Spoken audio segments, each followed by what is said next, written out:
Hello friends, welcome once again to my channel English Prose and Verse। आज हम एक बहुत ही इंटरेस्टिंग कंपटीशन को डिस्कस करने वाले हैं वह जिसका नाम है इंग्लिश 1 मिनट कंपटीशन। बहुत बार इसको पीक एंड स्पीक कंपटीशन भी कहा जाता है।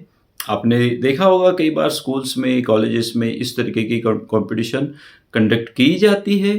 एक पर्टिकुलर टॉपिक्स बनाए जाते, चीट बनाई जाती है, one has to pick one chit and he or she is suppose to speak on that given topic for some time.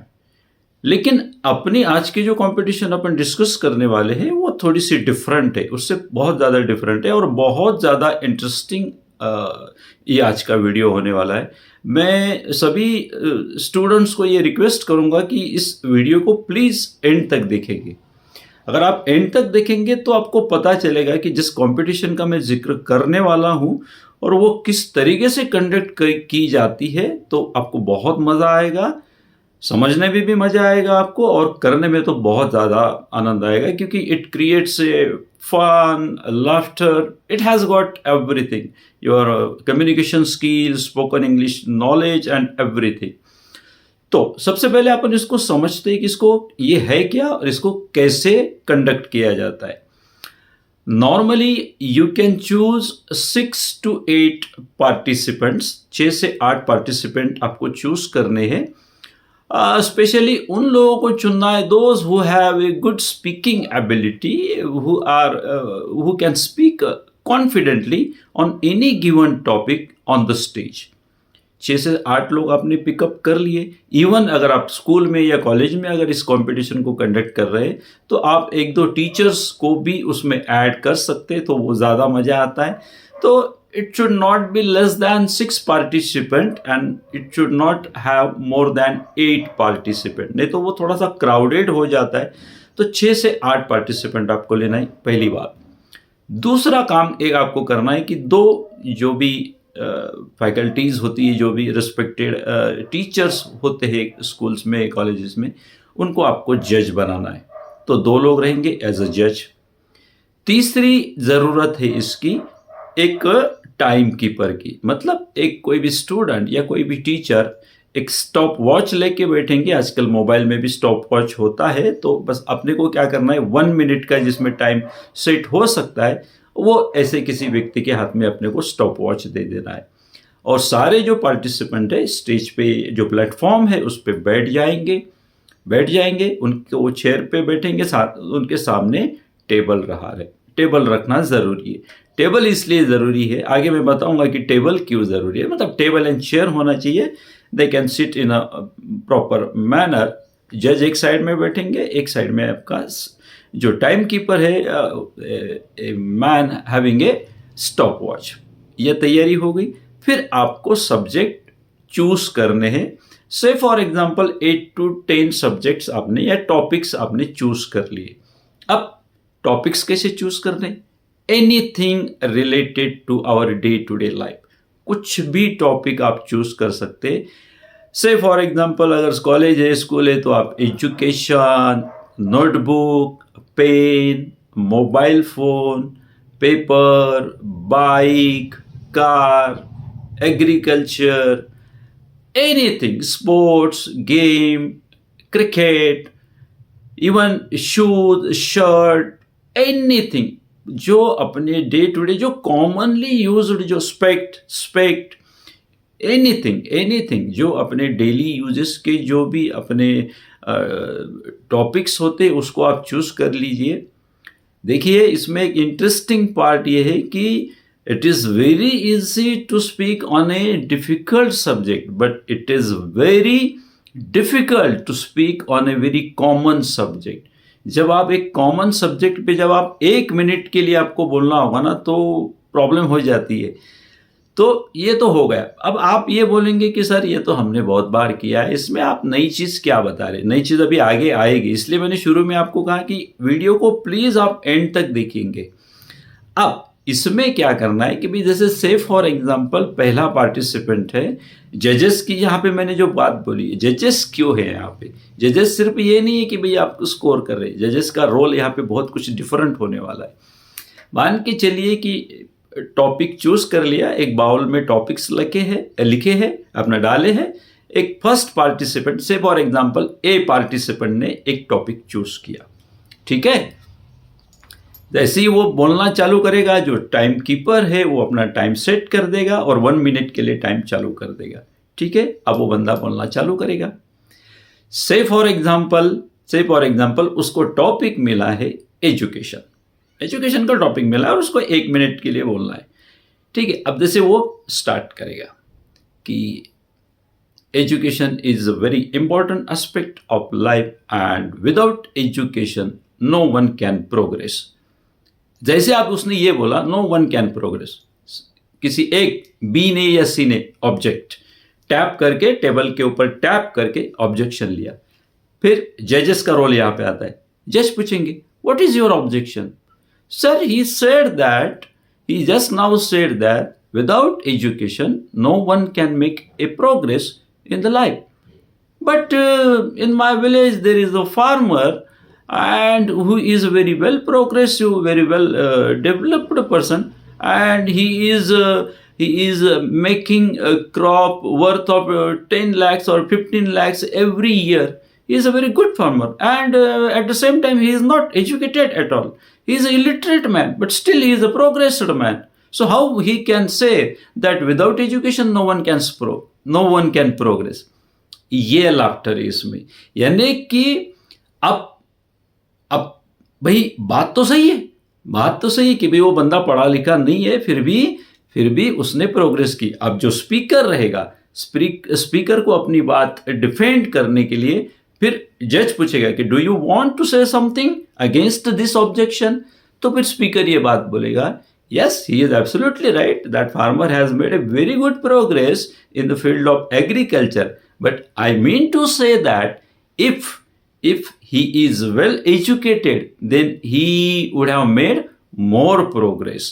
इस तरीके से आप अपनी बात को डिफेंड कर सकते। फिर ये जज की बात रहेगी या जज की बारी रहेगी कि भाई उस ऑब्जेक्शन को डेफिनेटली ये ओवर रूल हो जाएगा। 2 ऑब्जेक्शन होते हैं, अगर ऑब्जेक्शन को माना जाएगा तो ऑब्जेक्शन सस्टेन्ड होता है, और ऑब्जेक्शन को मतलब सस्टेन अगर होता है तो ऑब्जेक्शन को माना जाता है, और ओवर रूल रहने की नहीं माना जाता है। इस तरीके से वो आगे अपनी बात बढ़ाएगा। अब उसको अच्छा, जब उसने सामने वाले ने ऑब्जेक्शन लिया है तब अपने को क्या करना है, टाइम कीपर को वो घड़ी को बंद करना है। मान के चलो कि ये पहली लाइन उसने बोली थी 10 सेकंड के लिए, 15 सेकंड के लिए, टाइम वॉच जो है वो बंद हो गई है, और फिर ये सारा जो ऑब्जेक्शन का जो ये समय चल रहा है तब तक वो घड़ी बंद है। और फिर जैसे ही उन्होंने बोला कि भाई ऑब्जेक्शन ओवर रूल्ड, आपका ऑब्जेक्शन सही नहीं है, education is very important for each and every person, लेकिन इसमें जो फन क्रिएट होता है ये इंपॉर्टेंट होता है। And then after 15 second that a person will again start speaking on the topic of education. इस तरीके से वो बात बढ़ती है। तो इसमें सबसे ज़्यादा इम्पोर्टेंट ये होता है कि जो पार्टिसिपेंट होते हैं वो अलग अलग ऑब्जेक्शन लेते हैं। वो ऑब्जेक्शन क्या लेते हैं, स्पीकर उसको उन ऑब्जेक्शन को डिफेंड कैसे करता है, ये बहुत ही ज़्यादा इसमें इंटरेस्ट हो जाता है। और मेरी बात मतलब मानिए आप कि गिवन टॉपिक के ऊपर 1 मिनट के लिए बोलना बहुत ज़्यादा मुश्किल होता है। अब यहाँ पे आपके दिमाग में ये क्वेश्चन आएगा कि बंदा जो पार्टिसिपेंट है वो कहाँ कहाँ ऑब्जेक्शन ले सकता है। भाई ऑब्जेक्शन लेने के लिए कुछ तो जगह होनी चाहिए। तो number 1, wrong kind of English, अगर उसने रॉन्ग इंग्लिश बोली तो ऑब्जेक्ट। सेकंड, इररिलेवेंट कंटेंट, या फिर going away from the topic, यानी कि ऐसे टॉपिक की वो बात कर रहा है जो कंटेंट उसको दिया गया है उससे रिलेटेड है ही नहीं, कोई दूसरी बात कर रहा है, मतलब going away from the content. Stammering या फिर taking a pause, like education it is the very, अगर इस तरीके से स्टैमरिंग होता है और टेकिंग पॉज होता है तो भाई सामने वाला तो अपना टाइम बढ़ाने की कोशिश करता है तो पॉज ले सकता है। रॉन्ग इंफॉर्मेशन, पॉज ले सकता है। Repetition of the content, repetition of the sentences, आदमी ऑब्जेक्शन ले सकता है। तो इस तरीके से ऑब्जेक्शन लेते गए और मान के चलिए कि वो ऑब्जेक्शन सस्टेन हो जाता है या ऑब्जेक्शन को एक्सेप्ट किया जाता है जजेस द्वारा, then what will happen, the mic will go to the objector. मान के चलो कि बी ने ऑब्जेक्शन लिया है तो बी के पास ये माइक चालू हो जाएगा, माइक चला जाएगा और 15 सेकंड ए बात कर चुका है तो बी पार्टिसिपेंट है, उसको उसमें बोलना है आगे के 45 सेकंड। फिर वो 30 सेकंड तक बोलेगा या 10 सेकंड तक बोलेगा, फिर उसने कोई मिस्टेक करी तो फिर सी ऑब्जेक्शन लेगा और इस तरीके से वो फन क्रिएट होता है, लाफ्टर क्रिएट होता है। और मजे की बात यह है कि जब वो 1 मिनट की जो बेल होती है, जो रिंग यानी टाइम कंप्लीशन का जब ये होगा, उस समय जिस पार्टिसिपेंट के हाथ में माइक होगा, he will score the point. यानी कि एक ही टॉपिक पे ये मान के चलिए कि 8-8, 10-10 बार ऑब्जेक्शन होता है। Because in my college days we used to take part in this competition and it was a very interesting। अगर मैं आप मेरी बात सुन रहे हैं, समझ रहे हैं, आपको लगेगा कि इतना कोई बड़ी बात नहीं बता रहे सर, लेकिन जब आप इसको एक्चुअली परफॉर्म करोगे 1 मिनट कॉम्पिटिशन तो आपको बहुत बहुत ज़्यादा मज़ा आएगा। बिलीव मी, बहुत ज़्यादा मज़ा आएगा क्योंकि इतने अच्छे अच्छे ऑब्जेक्शन होते हैं और फिर वो ऑब्जेक्शन को सुनना और फिर उसको सस्टेन करना या ओवर रूल करना, very interesting. It becomes a very interesting competition. इसको हिंदी में भी किया जा सकता है, इंग्लिश में भी किया जा सकता है, लेकिन 1 मिनट तक किसी भी गिवन टॉपिक पे बोलना कभी कभी भारी हो जाता है। और अगर जो बाकी जो बचे हुए पार्टिसिपेंट है वो अगर बहुत केयरफुली इस बात को सुनेंगे तो वो बिल्कुल पकड़ लेंगे कि बंदे ने कहाँ गलत बोला है। और बाकी वो जजेस की वो रिस्पॉन्सिबिलिटी रहेगी कि उनके ऑब्जेक्शन को माने या ना माने। अब इसमें ट्रिक कैसे इस्तेमाल कर सकते हैं? अब जैसे और एक एग्जाम्पल्स तो बहुत दिए जा सकते हैं। से फॉर एग्जाम्पल किसी को मिला है कि पेन, बंदे ने स्टार्ट किया, बी ने स्टार्ट किया, pen is a very important commodity in the life, specially for the students life it is very important. One can write the relevant notes into the notebook, and at the time of examination, objection. What is the objection? At the time of examination 2 बार बोला, repetition, objection, sustain, सी के बाद चला जाएगा। इस तरीके से अब मैंने क्या बोल रहा हूँ कि जैसे notebook is very important for students life, objection, what is the objection? It is objection. Participant D, what is your objection? Sir, he said that notebook is very important for students' life. It is not only important for student life. Notebook is being used in many sectors, even housewives, shopkeepers, businessmen, they are keeping the diaries and notebook for their accounts and for all the transaction details. So it is important for many people apart from the students. So इस तरीके से मतलब जो सुनने वाले जो लोग रहते हैं वो अगर केयरफुली बातों को सुनेंगे तो इतने बार उस चीज़ का ऑब्जेक्शन होता है, फिर वो जजेस पूछते हैं कि व्हाट इज़ योर ऑब्जेक्शन, फिर उसको सस्टेन किया जाता है, फिर वो ओवर रूल्ड किया जाता है। तो बहुत ही it creates a great laughter and great fun. अब इसमें ट्रिक कैसे बताए जा सकते हैं? जैसे आपको एक ट्रिक बता दो। अब कोई बंदा बहुत स्मार्ट रहेगा, वो क्या करेगा? जैसे मान के चलो कि उसको ऊपर टॉपिक दिया है लॉक। अच्छा, यहाँ पे ये भी नहीं बोलना है, thank you very much for giving me an opportunity to speak on the topic of lock. Objection, what is your objection? It is not a formal kind of, you are maintaining the formality and you are just passing the time so as to complete your 1 minute. Just you have to speak to the point, on a given point. सीधी बात करना है, बाकी दूसरी कोई भी फालतू बात नहीं करना है, थैंक यू वेरी मच वगैरह कुछ नहीं। एंड में आप भले थैंक यू बोल, वो भी नहीं चलेगा क्योंकि इट इज़ मतलब वो फॉर्मेलिटी थोड़ी मेंटेन कर रहा है, अपन मैनर्स थोड़ी मेंटेन कर रहे हैं। एक तरह से ये टेस्ट है। तो बंदा क्या ट्रिक मारेगा? जैसे for example lock. Lock can be spelled as a LOCK. Content सही है, स्पेलिंग गलत नहीं बोल रहा है. स्पेलिंग ऑफ द लॉक दोबारा नहीं बोलना, एक ही बार बोलना है.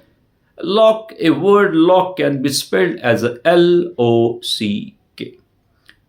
In Hindi, we call lock as a tala. Very good. Again, same content. Even I know in Marathi also it is called as a kulup. Marathi में इसको कुलुप कहते. अब what he said, it can be spelled as LOCK. Relevant data है, कोई objection ले ही नहीं सकता. In Hindi it is called as a tala. ठीक है भाई, ताला ही कहते हैं, कोई दिक्कत वाली बात नहीं. In Marathi it is called as a kulup. बिल्कुल सही है, चलेगा.